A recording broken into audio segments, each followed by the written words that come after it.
They say that despite clampdowns by universities and the police, calls to end the war have been heard by the people besieged in Gaza. This idea came to us after seeing what was happening in the news, especially the support from the students of the world, particularly the students of Columbia University, for standing with us, with their humanity, their hearts and their compassion. We hope the world will stand united with them. We hope for the world to support them, not to arrest them and imprison them. Overnight, more violent clashes between pro-Palestinian protesters and police, this time at Ohio State University.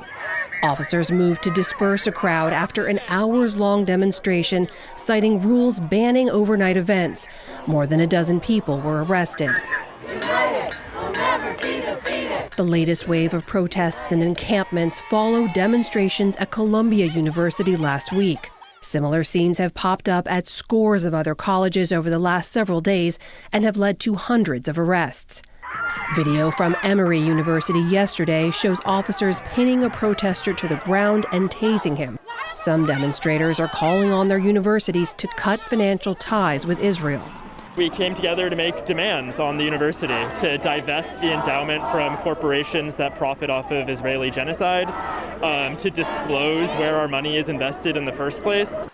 While others want to bring attention to the war in Gaza. We want to be visible. The university should do something about what we're asking about the genocide that's happening. 5 minutes to leave the premises.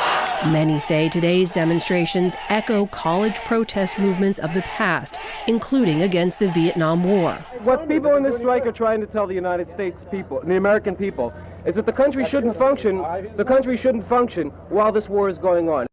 That includes a historic demonstration at Columbia University itself in 1968. Students occupied campus buildings demanding the university cut ties with a think tank involved in Pentagon weapons research. It was met with a heavy police response.